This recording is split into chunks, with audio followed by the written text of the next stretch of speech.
إن الحمد لله نحمده ونستعينه ونستغفره ونعوذ بالله من شرور أنفسنا ومن سيئات أعمالنا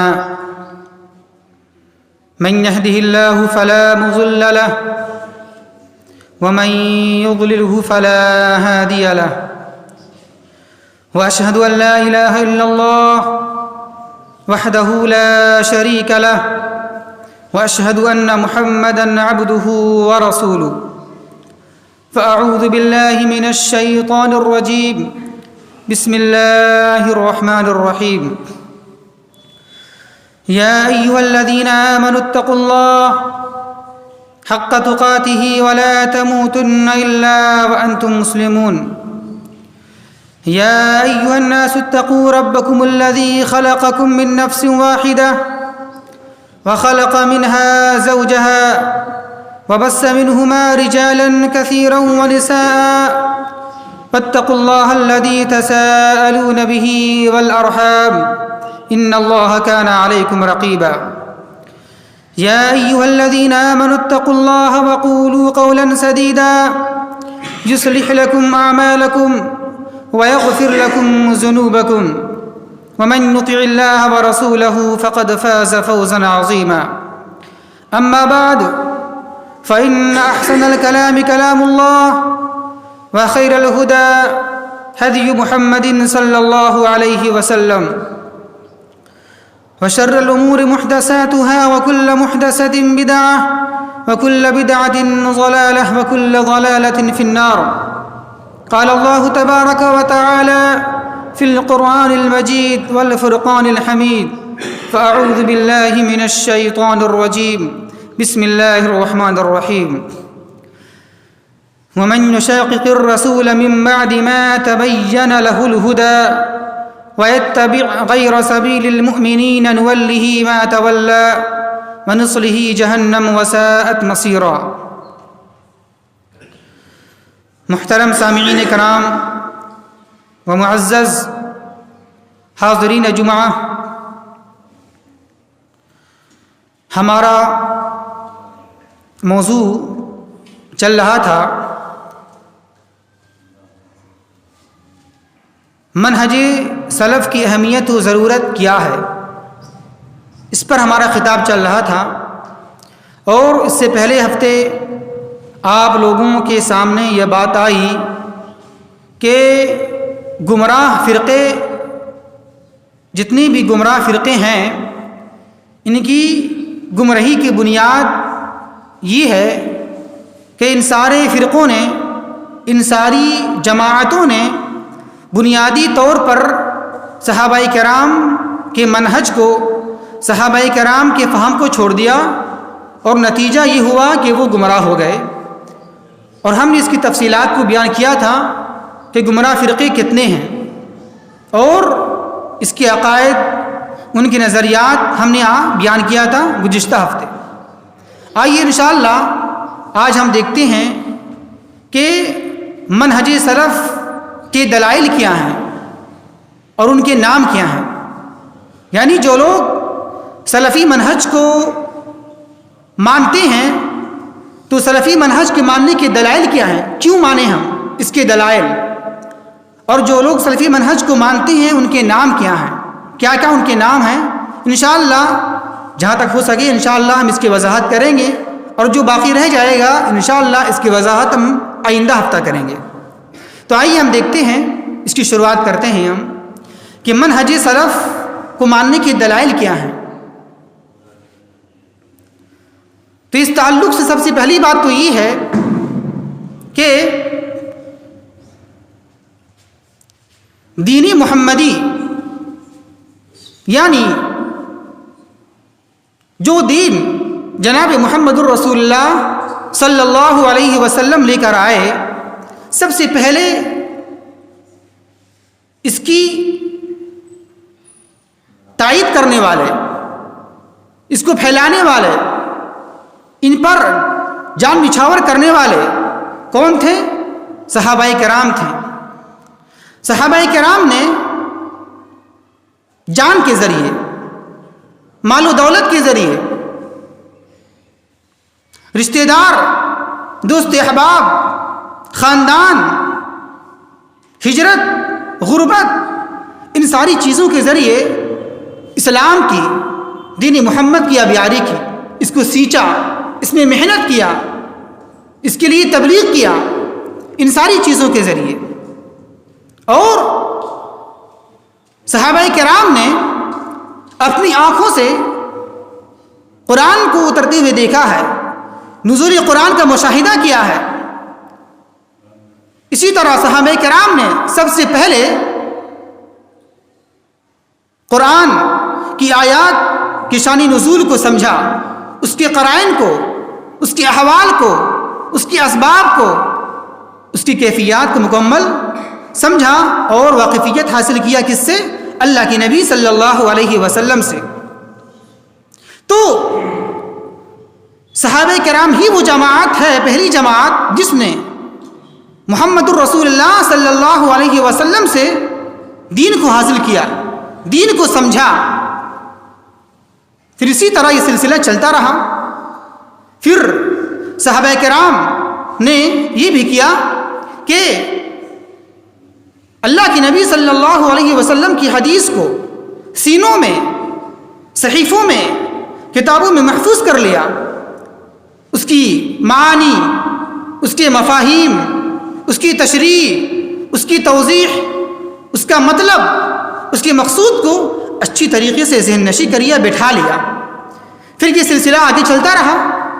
پھر صحابہ سے تابعین نے علم سیکھا، پھر تابعین سے تبع تابعین نے علم سیکھا، پھر تبع تابعین سے محدثین کرام، ائمہ کرام، علماء کرام نے علم سیکھا۔ پھر یہ سلسلہ اب تک چل رہا ہے اور قیامت تک چلتا رہے گا۔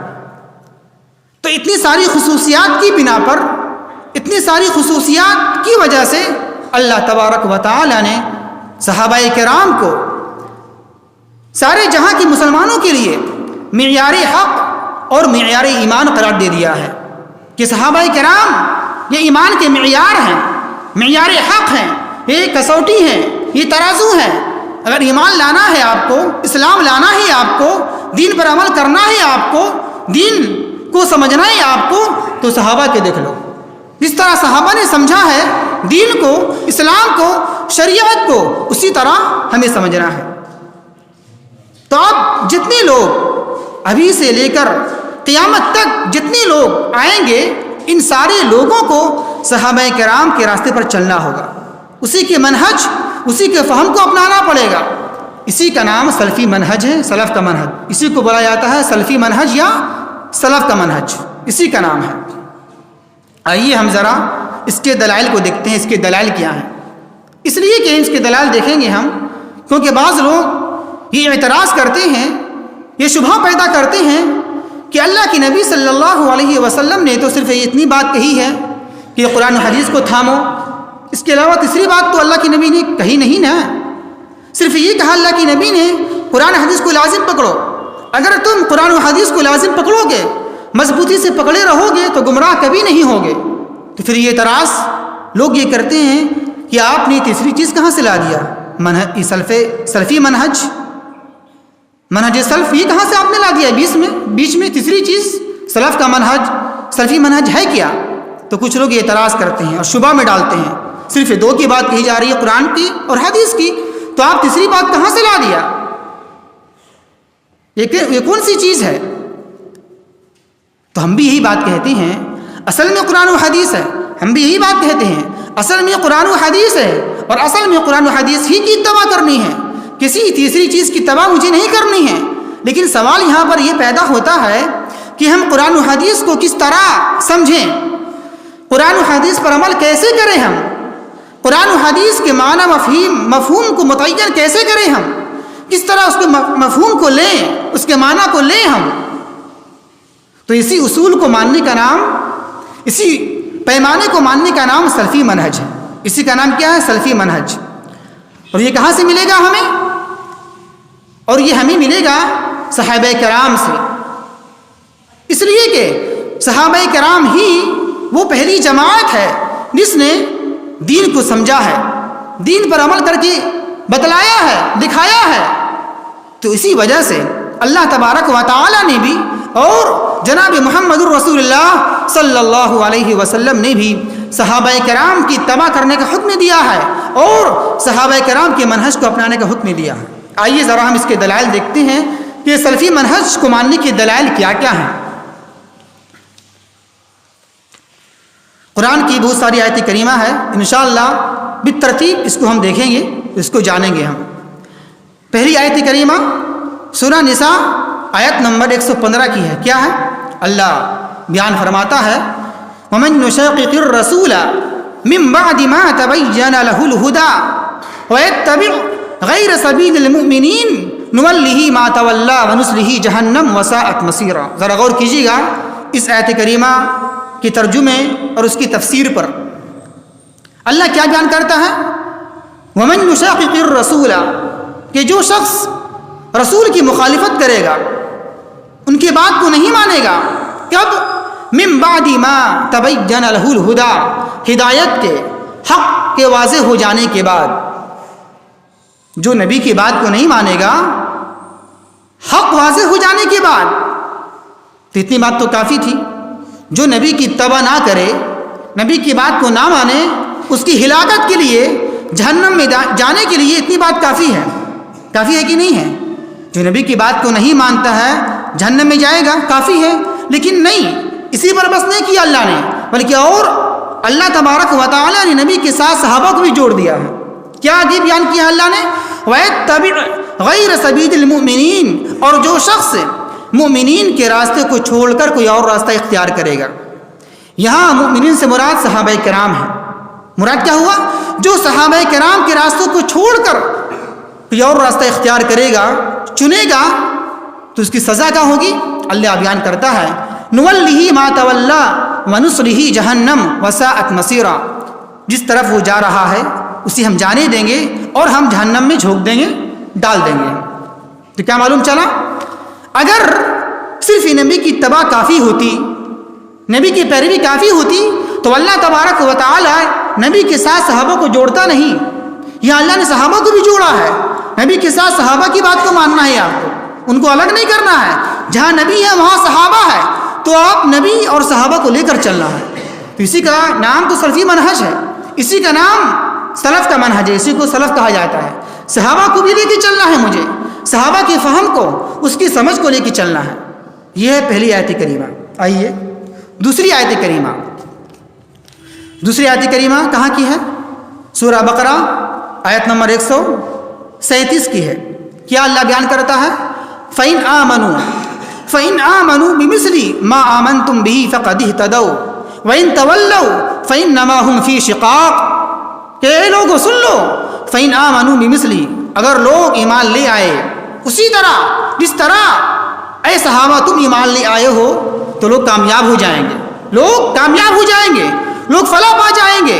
وَإِنْ تَوَلَّوْا، اگر لوگ پیٹ پھیر لیں، صحابہ کی اتباع نہ کریں، صحابہ کے راستے پر نہ چلیں، فَإِنَّمَا هُمْ فِي شِقَاقٍ، تو ان کے اندر اختلاف پیدا ہو جائے گا، انتشار پیدا ہو جائے گا. تو یہاں بھی دیکھ لیجئے، یہاں بھی اللہ تبارک و تعالی نے ایمان کا معیار کس کو کہا ہے؟ صحابہ کرام کو. کہ جس طرح صحابہ ایمان لے آئے، اسلام لے آئے، دین کو سمجھا، اسلام کو سمجھا، اسی طریقے سے آپ کو دین کو سمجھنا ہے، ایمان لے آنا ہے. اسی طرح تیسری آیت کریمہ سورہ توبہ آیت نمبر 100 کی ہے. کیا اللہ بیان کرتا ہے؟ اللہ بیان فرماتا ہے والسابقون الاولون من المهاجرين والانصار والذين اتبعوهم باحسان رضي الله عنهم ورضوا عنه واعد لهم جنات تجري تحتها الانهار خالدين فيها ابدا ذلك الفوز العظيم. کیا ہے؟ والسابقون الاولون، سب سے پہلے سبقت کرنے والے، ایمان لانے والے کون ہیں؟ مہاجرین میں سے، انصار صحابہ کرام میں سے. یہ جو لوگ سبقت کیے ہیں ایمان لانے میں، مہاجر میں سے یا انصار میں سے. والذین اتبعوہم، اور وہ لوگ جو ان صحابہ کرام کی اتباع کریں گے، ان کے راستے پر چلیں گے، بِإِحْسان، اچھی طریقے سے، اچھے انداز سے. تو اللہ بیان کرتا ہے کیا؟ رضی اللہ عنہم ورضوا عنہ، اللہ ان سے راضی ہو گیا اور وہ لوگ اللہ سے راضی ہو گئے۔ وَأَعَدَّ لَهُمْ جَنَّاتٍ، اور ایسے لوگوں کے لیے اللہ تبارک و تعالی نے جنات، باغات تیار کر رکھا ہے جس کے نیچے نہریں جاری رہیں گی، خالدین فیہا ابدا، اور جس میں یہ لوگ ہمیشہ ہمیشہ رہیں گے، ذالک الفوز العظیم، اور یہ سب سے بڑی کامیابی ہے۔ تو آپ نے دیکھا اس آیت کریمہ کے اندر بھی اللہ تبارک و تعالی حکم دے رہا ہے کہ جو لوگ صحابہ کرام کی اتباع کریں گے یہ کامیاب لوگ ہیں، یہ کامیاب ہو جائیں گے۔ یہاں اللہ تبارک و تعالی صحابہ کرام کی اتباع کا حکم دے رہا ہے کہ صحابہ کی اتباع کرو۔ اسی طرح آئیے چوتھی آیت کریمہ کہاں کی ہے؟ سورہ بقرہ آیت نمبر 13 کی ہے۔ کیا اللہ بیان کرتا ہے؟ وَإِذَا قِيلَ لَهُمْ آمِنُوا كَمَا آمَنَ النَّاسُ قَالُوا أَنُؤْمِنُوا كَمَا آمَنَ السُّفَهَاءُ أَلَا إِنَّهُمْ هُمُ السُّفَهَاءُ وَلَكِنْ لَا يَعْلَمُونَ، کہ جب منافقین سے یہ بات کہی جاتی ہے کہ آمنو، ایمان لے آؤ، کما آمن الناس، جس طرح صحابہ ایمان لے آئے ہیں۔ اے منافقین، مان لو، دین کو مان لو، نبی کو مان لو، اسی طرح، اسی انداز سے، جس طریقے سے صحابہ کرام نے اللہ کے نبی کو مانا ہے اس طرح مان لو۔ تو یہ نعوذ باللہ منافقین کہتے یہ ہیں قالو انؤمنو، کہ ہم ایمان لے آئے اس طرح جس طرح بیوقوف ایمان لے آئے ہیں۔ نعوذ باللہ یہ منافقین صحابہ کرام کو بیوقوف کہا کرتے تھے، یہ بیوقوف لوگ ہیں، ہم نبی کی بات کو نہیں مانیں گے صحابہ کرام کی طرح۔ تو نعوذ باللہ یہ منافقین صحابہ کو بیوقوف کہا کرتے تھے۔ تو اللہ تبارک و تعالیٰ نے اس کا رد کر دیا، اس کی تردید کی کہ نہیں، الا انہم هم الصفا، سن لو تم ہی بیوقوف لوگ ہو، تم ہی نادان لوگ ہو، تم ہی احمق لوگ ہو، ولکن لا یعلمون، لیکن تم سمجھ نہیں پا رہے ہو اپنے بارے میں کہ ہم نادان ہیں، ہم بیوقوف ہیں۔ تو ذرا غور کیجئے اس آیت کریمہ کے اندر بھی اللہ تبارک و تعالیٰ نے حکم دے رہا ہے منافقین کو تم ایمان لے آؤ، کس طرح؟ صحابہ کرام کے ایمان لانے کی طرح ایمان لے آؤ۔ آئیے ذرا 5ویں آیت کریمہ کہاں کی ہے؟ سورہ یوسف آیت نمبر 108 کی ہے۔ اللہ بیان کرتا ہے قل هذه سبیلی ادعو الی اللہ علی بصیرۃ انا ومن اتبعنی۔ کیا اللہ بیان فرماتا ہے؟ قل، اے نبی کریم صلی اللہ علیہ وسلم آپ یہ فرما دیجئے، لوگوں سے کہہ دیجئے قل هذه سبیلی، یہ میرا سیدھا راستہ ہے، ادعو الی اللہ، میں اس راستے پر صراط مستقیم پر بلاتا ہوں، لوگوں کو دعوت دیتا ہوں، اور میرے متبعین میرے صحابہ بھی دعوت دیتے ہیں، بلاتے ہیں لوگوں کو، کس طرح؟ علی بصیرہ، پوری بصیرت کے ساتھ، پورے دلائل کے ساتھ، دلائل کے ساتھ اور براہین کے ساتھ ہم اور میرے صحابہ بھی دعوت دیتے ہیں۔ اب یہاں ذرا دیکھیے اس آیت کریمہ کے اندر بھی اللہ حکم دیا نبی کو کہ آپ نبی یہ کہہ دیجئے کہ میں اور میرے صحابہ بھی دعوت دیتے ہیں۔ اللہ کے نبی نے بھی صحابہ کو اپنے ساتھ جوڑا ہے، الگ نہیں کیا ہے، الگ نہیں کیا ہے۔ تو جہاں نبی ہے وہاں صحابہ ہے، جہاں نبی کی بات ماننا ہے وہاں صحابہ کی بات کو ماننا ہے، ان کے منہج کو لے کے چلنا آپ کو ہے۔ یہ صحابہ نبی سے الگ نہیں ہے، نبی کے ساتھ صحابہ ہیں، دونوں کو ساتھ میں لے کر چلنا ہے آپ کو۔ صرف نبی کا نعرہ لگا دیا جائے اور صحابہ کو بھی سے ہٹا دیا جائے، الگ کر دیا جائے، یہ سلف صالحین کا منہج اور طریقہ نہیں ہے۔ اسی طرح 6 آیت کریمہ کیا؟ سورہ لقمان آیت نمبر 15 کی ہے۔ اللہ تبارک و تعالی بیان فرماتا ہے واتبع سبیل من اناب الی، کہ اتباع کرو، پیروی کرو ان لوگوں کے راستے کی جو میری طرف پلٹنے والے ہیں۔ اللہ یہ بیان کرتا ہے کہ اے لوگو تم اتباع کرو، تم پیروی کرو ان لوگوں کے راستے کی جو میری طرف پلٹنے والے ہیں۔ اس کی تفسیر میں امام ابن قیم رحمۃ اللہ علیہ بیان فرماتے ہیں کہ ہر صحابی منیب ہے، ہر صحابی اللہ کی طرف پلٹنے والا ہے، ہر صحابی اللہ کی طرف رجوع ہونے والا ہے۔ تو ہر صحابی کا قول، اس کے افعال، اس کے عقائد کو ماننا چاہیے۔ یہ ہے آیت کریمہ، اس کا ترجمہ۔ ان ساری آیت کریمہ کے اندر اللہ تبارک و تعالیٰ نے صحابہ کرام نبی کے ساتھ ساتھ صحابہ کرام کی اتباع کرنے کا حکم دیا ہے۔ اب آئیے ذرا حدیث کی طرف دیکھتے ہیں۔ حدیث کیا ہے؟ ابو داؤد، ترمذی، ابن ماجہ کی حدیث ہے۔ حضرت عرباض بن ساریہ رضی اللہ تعالیٰ عنہ بیان فرماتے ہیں کہ ایک مرتبہ اللہ کے رسول صلی اللہ علیہ وسلم نے ہمیں نماز پڑھائی اور نماز پڑھانے کے بعد ہماری طرف متوجہ ہوئے، مڑے اور ایک بڑی اچھی تبلیغ کی، بڑی نصیحت کی، عمدہ نصیحت کی، اور نصیحت ایسی کی جیسا کہ آپ رخصت ہونے والے ہیں، کہیں جانے والے ہیں، دنیا چھوڑ دینے والے ہیں۔ نصیحت بڑی اچھی کی، بڑا اچھے انداز میں نصیحت کی۔ نصیحت کرنے کی وجہ سے صحابہ بیان فرماتے ہیں کہ نصیحت کرنے کی وجہ سے ایسا ہوا کہ میری آنکھوں سے آنسو جاری ہو گئے اور دل لرز گیا، دل دہل گیا۔ تو کسی صحابی نے کہا، اے اللہ کے رسول صلی اللہ علیہ وسلم، یہ تو ایسا لگ رہا ہے کہ آپ کہیں جانے والے ہیں، یہ تو کسی الوداعی رخصتی کی نصیحت کی طرح ہے، ایسا لگ رہا ہے۔ تو اللہ کے رسول صلی اللہ علیہ وسلم، آپ مجھے کچھ وصیت کیجئے، کچھ نصیحت کیجئے آپ۔ تو اس وقت جناب محمد الرسول اللہ صلی اللہ علیہ وسلم نے یہ وصیت کی، یہ نصیحت کی، کیا؟ اوصیکم بتقوی اللہ۔ کیا نصیحت کی؟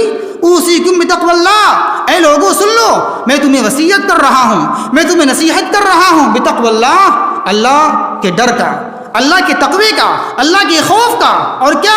والسمع والطاعہ، اور میں نصیحت کر رہا ہوں، وصیت کر رہا ہوں والسمع والطاعہ، امیر کی اطاعت کرنے کا، امیر کی بات کو ماننے کا، اس کی بات کو ماننے کا میں اطاعت کر رہا ہوں، گرچہ وہ امیر تمہارے اوپر حبشی غلام ہی کیوں نہ ہو، اتنا چھوٹا ہو، غلام ہی کیوں نہ ہو، حبشی غلام ہو، کالا گلوٹا غلام ہی کیوں نہ ہو، اس کے بات کو آپ کو ماننا ہے، اس کو لے کر چلنا ہے آپ کو، اس سے بغاوت نہیں کرنا ہے۔ دیکھیے یہاں امیر کی اطاعت حکم دیا جا رہا ہے، امیر کی اطاعت کرنا ہے، گرچہ وہ غلام ادنا ہی کیوں نہ ہو، حبشی غلام ہی کیوں نہ ہو، اس کی اطاعت کرنا ہے اور امیر کے بات کو لے کر چلنا ہے آپ۔ اس کے بعد اللہ کے نبی صلی اللہ علیہ وسلم بیان فرماتے ہیں کہ من یعش منکم بعدی فسیری اختلافا کثیرا، کہ جو شخص میرے بعد زندہ رہے گا وہ بہت سارے اختلافات دیکھے گا، اختلاف کو دیکھے گا۔ تو جب اختلاف پیدا ہو جائے، بدعات، ضلالت، گمراہی کے دروازے کھل جائیں، ہر طرف گمراہی کا دورہ ہو جائے، تب کیا کرنا ہے اس وقت میں؟ اس وقت اللہ کے نبی صلی اللہ علیہ وسلم نے یہ وصیت کی، یہ نصیحت کی، کیا؟ علیکم بسنتی وسنت الخلفاء الراشدین المہدیین، کہ اس وقت اختلاف کے وقت میں کیا کرنا ہے؟ میری سنت کو اور میرے ساتھ ساتھ خلفاء راشدین کی سنت کو مضبوطی سے تھام لینا ہے، پکڑ لینا ہے۔ اب ذرا غور کیجیے یہاں پر، اگر صرف گمراہی کے وقت میں، ضلالت کے وقت میں صرف نبی کی بات کافی ہو جاتی تو اللہ کے نبی اپنے ساتھ صحابہ کو جوڑتے نہیں، بس میری سنت کافی ہے، بس میری بات مان لو کافی ہے، اس کے آگے اللہ کے نبی بیان نہیں کرتے۔ حالانکہ حدیث کیا ہے؟ علیکم بسنتی، اس وقت میری سنت پر لازم ہے، اور کیا آگے ہے؟ وسنتی خلفاء الراشدین المہدیین، اور ایسے وقت میں میری سنت کے ساتھ ساتھ صحابہ کرام کے منہج کو، ان کے طریقے کو پکڑ لینا ہے مضبوطی کے ساتھ۔ دیکھیے یہاں نبی کے ساتھ صحابہ کرام بھی ہیں یہاں پر، اور آگے اللہ کے نبی بیان کرتے ہیں تمسکوا بہا وعلیہا بالنواجذ، کہ ان کے طریقے کو، میری سنت کو اور صحابہ کرام کی سنت کو، طریقے کو پکڑ لینا۔ کس طرح پکڑ لینا؟ وعلیہا بالنواجذ، داڑھوں سے پکڑ لینا، داڑھ سے۔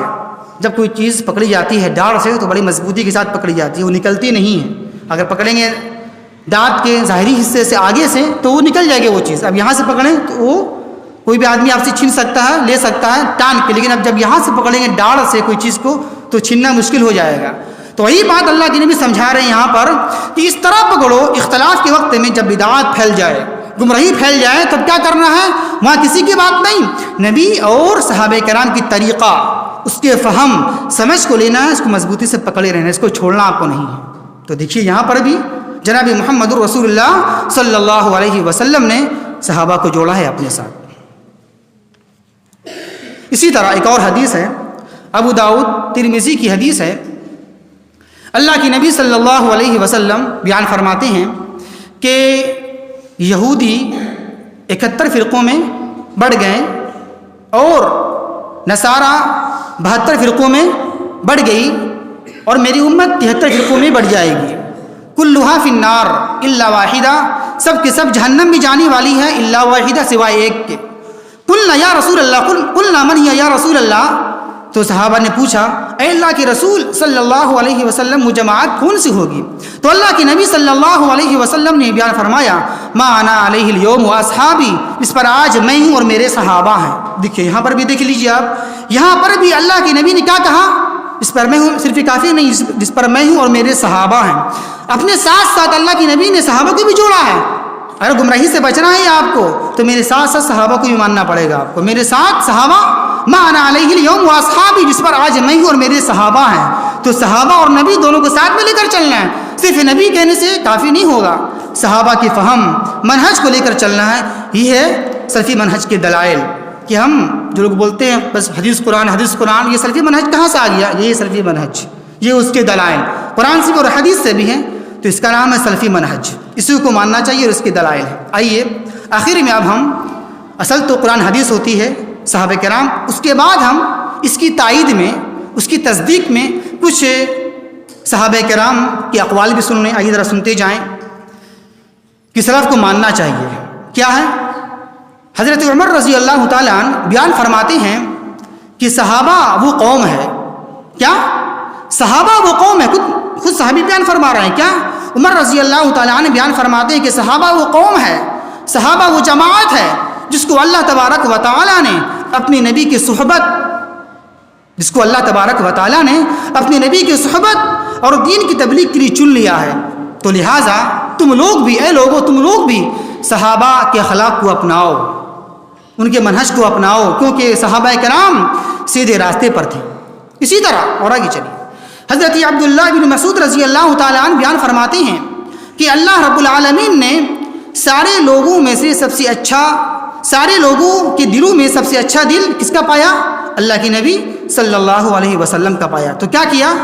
اللہ تبارک و تعالیٰ نے جناب محمد رسول اللہ صلی اللہ علیہ وسلم کو چن لیا اور آپ کو نبی رسول بنا دیا۔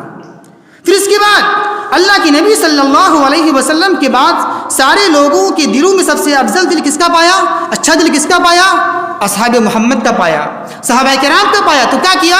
اللہ تبارک و تعالیٰ نے صحابہ کرام کو چن لیا اور چن کر آپ کے رسول کا وزیر بنا دیا، معاون بنا دیا، ساتھی بنا دیا۔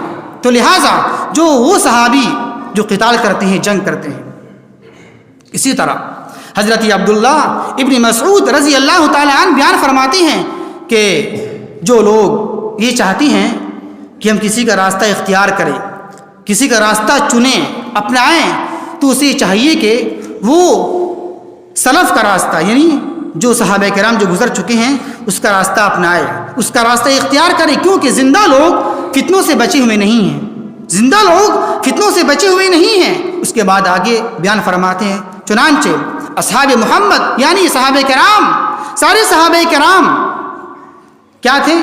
گہرا علم والے تھے، گہرا علم والے تھے، بے تکلف کرنے والے نہیں تھے، اور یہ صحابہ کرام کو اللہ تبارک و تعالیٰ نے اپنے نبی کی صحبت اور دین کی تبلیغ کے لیے چنا ہے، تو لہٰذا ان کی پیروی کرو تم۔ تو سارے صحابہ نے بھی اسی کا حکم دیا ہے کہ صحابہ کو مانا جائے۔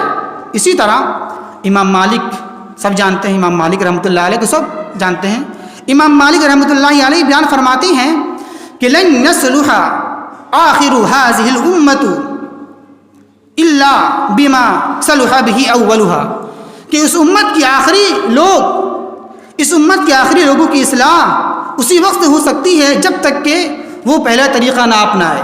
اس امت کی اصلاح اسی طرح ہو سکتی ہے، اسی انداز سے ہو سکتی ہے اگر یہ طریقہ اپنائے گی پہلے لوگوں کی، کیا؟ صحابہ کرام کی، تابعین کی، تبع تابعین کی۔ اگر یہ اصلاح چاہتے ہیں، اگر یہ گمراہی سے بچنا چاہتے ہیں آج کے لوگ، تو پہلوں کے راستے پر چلنا پڑے گا، جس طرح صحابہ چلیں، تابعین چلیں، تبع تابعین چلیں، اسی راستوں کو ہم کو اپنانا پڑے گا، تبھی ہم کامیاب اچھے بن سکتے ہیں۔ تو یہ سارے اقوال ہیں صحابہ کرام کے اور اللہ کے نبی صلی اللہ علیہ وسلم کے، اور قرآن کی آیت کا ترجمہ آپ نے ملاحظہ فرما لیا۔ تو یہ ہے سلفی منہج کے دلائل کہ سلفی منہج کو ماننے کی دلائل کیا ہیں۔ جو بھی آپ کو بولے اس کے دلیل دو، یہ دلائل ہیں قرآن سے بھی اور حدیث سے بھی اور صحابہ کرام کے اقوال سے بھی۔ اللہ سے دعا ہے کہ اللہ تبارک و تعالی ہمیں سلفی منہج کو اپنانے کی توفیق عطا فرمائے، اور جو اس کے علاوہ ہیں اس کی ہم تردید کریں، اس کو ہم غلط کہیں، اور کم سے کم غلط نہیں کہہ پائیں، ہمت نہ ہو بولنے کی، ڈر ہو، خوف ہو، تو کم سے کم دل میں برا جانیے آپ، لیکن مضبوطی کے ساتھ۔ جب اللہ نے آپ کو علم دیا ہے، آپ کو اللہ نے داعی بنایا ہے، یہ ذمہ داری بنتی ہے ایک مسلمان ہونے کی حیثیت سے، جہاں آپ غلط دیکھیں، غلط چیز دیکھیں کہ ایسا غلط ہو رہا ہے، یہ آدمی غلط کر رہا ہے، سلفی منہج کو نہیں مان رہا ہے، کچھ اور منہج کو لانا چاہتا ہے یا منہج کو پھیلانا چاہتا ہے، تو وہاں آپ اس کا رد کریں، اس کی تردید کریں۔ یہ ایک مسلمان کا تقاضا ہونا چاہیے مومن ہونے کی حیثیت سے۔ اللہ سے دعا ہے کہ اللہ تبارک و تعالی ہمیں صحیح سمجھ کے توفیق عطا فرمائے۔ وما توفیقی الا باللہ انہ تعالی جواد کریم ملک بر رؤوف الرحیم۔